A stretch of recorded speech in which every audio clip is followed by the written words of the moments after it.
Hey guys, Captain Alex Mason here. I have to do this again, sadly. Like second time in a row. Yeah.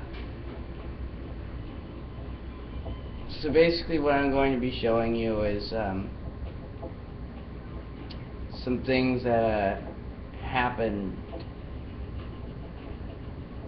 during the Black Hawk Down incident, because today is either its 20th or 21st anniversary. They don't really say, which is odd.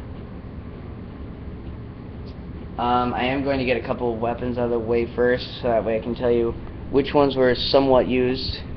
And if you don't think I explained it too well, then well, I'm also suggesting you see this movie.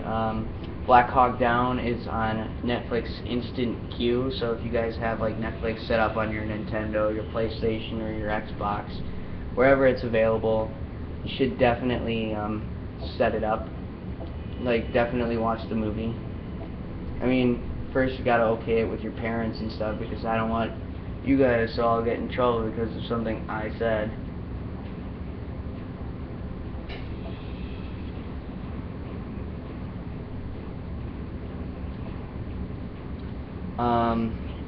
So the weapons that we're seeing that are used that I can't show in multiplayer are the M2 Browning, which was used on both Farah Aidid's African militia and the United States, the AK-74U by the militia, the FAL by the militia, M9s used by both the militia and the United States, and the MP5. Well, actually, no, I can show that one.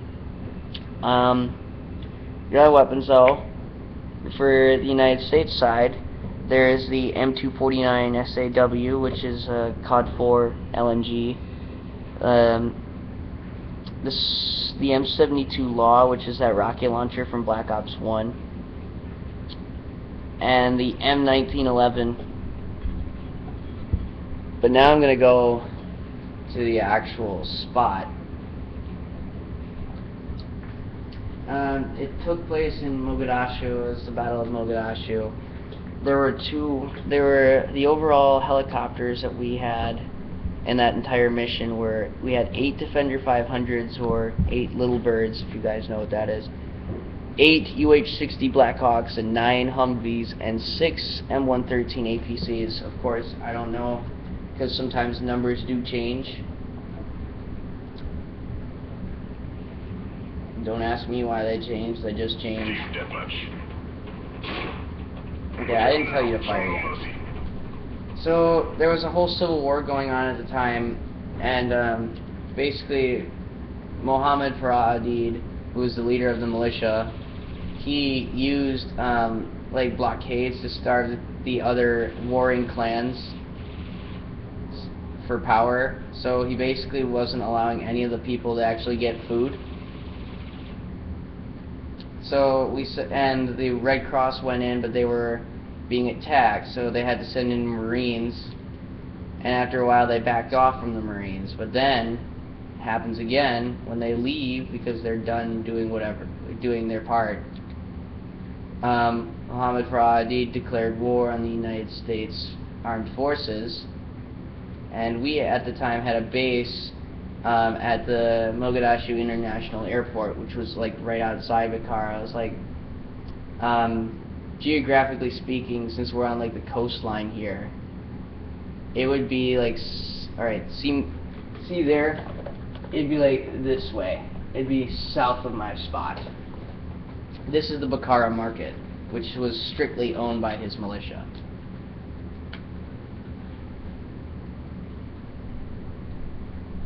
Now I am going to kill myself to show the next set of weapons we got. There were 2 helicopters. I don't remember the second one's name. I do remember the first one, and that was Black Hawk #1 Super 6-1, which was hit by an RPG by one of the militias in the tail rotor area, like directly here. And then the second one, which had a survivor in it, pilot Mike Durant, his was like grazed right here, and the pedals were starting to move wobbly, kind of sporadic, and then eventually came apart on him, where he couldn't control it, and then he ended up crashing. Now he was the only prisoner of war, is what I am told, during the whole incident.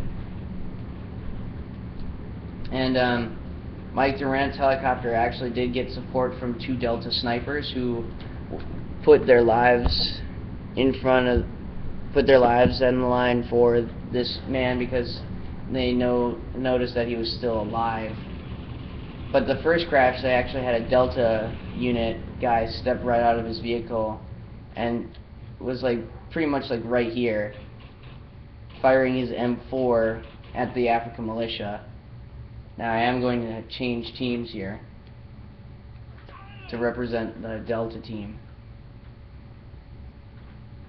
And Rangers, of course.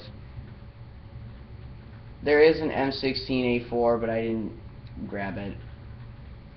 So basically what happened was the Rangers were busy fighting in the crossfire. Private First Class Blackburn of the Rangers, he was the first casualty, but he wasn't dead.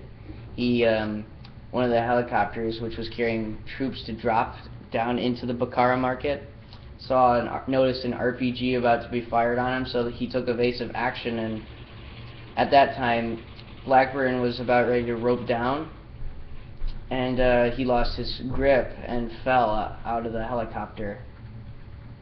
He survived though, but he had a severe neck injury, so he couldn't fight.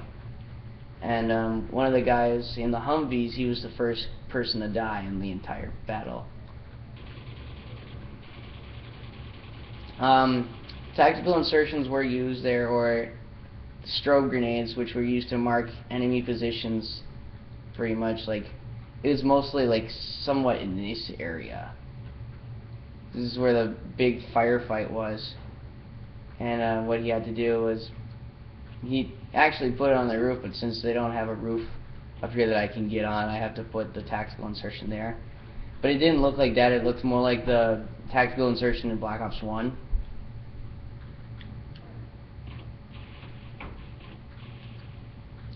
But and they had an M67 frag grenade, of course.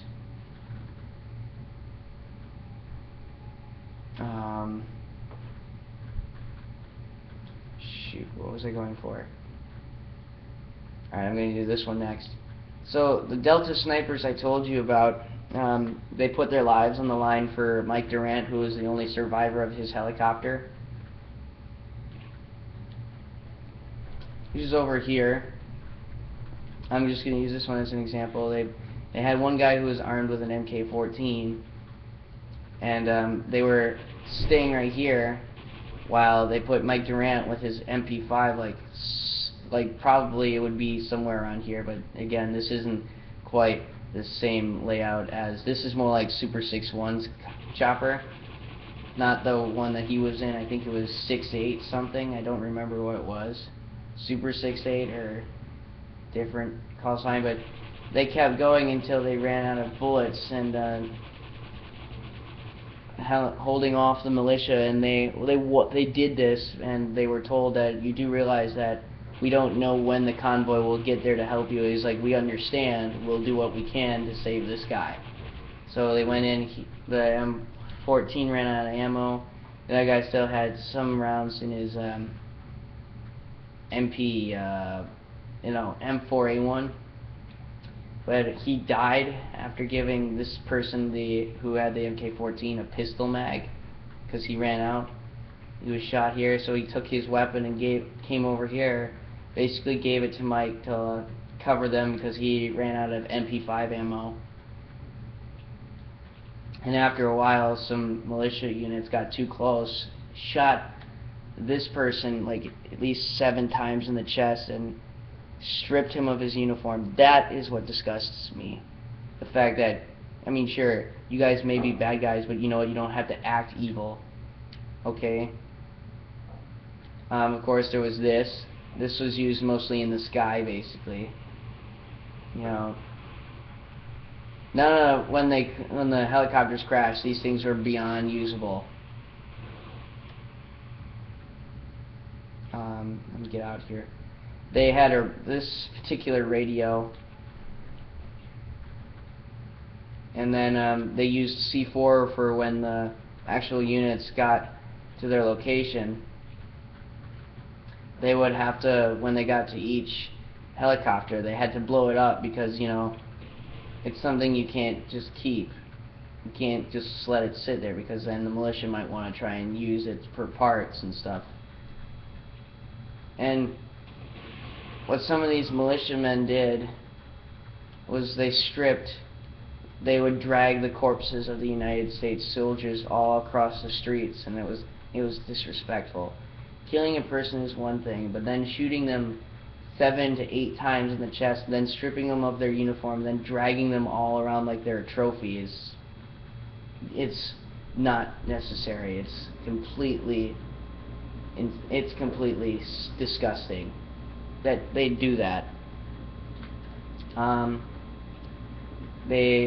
What I'm still confused about to this day is why didn't the commanding officer ask for the mountain men before, the Pakistani and the UN forces? Why weren't they given light armored vehicles to protect these people, like the convoys? Because the convoys, they tried to get to the first crash site, but every time they took a U-turn because of a blockade, there was another blockade, so they couldn't get through because there was a bunch of like barricades all around the streets, and they were losing too many guys. They never did get Mohammed Farah, but somebody else did, and he died, ending that. And shortly afterwards, the commanding officer of the U.S. Special Forces retired.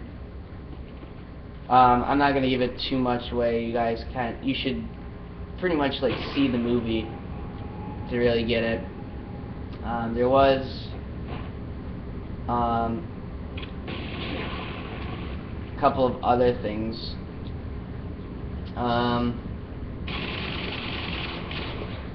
So one of the characters in the movie, Jeff Sanderson, he portrays basically Sergeant Paul Ho because, you know, protect the innocent sort of thing. They had to change the names. Of Delta Force, he's actually the voice of Master Sergeant Sandman in this game, Modern Warfare 3.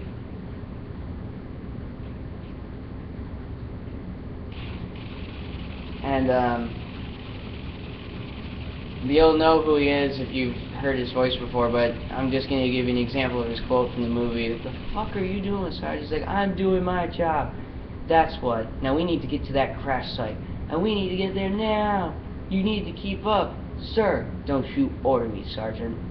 We are combat ineffective. You understand me?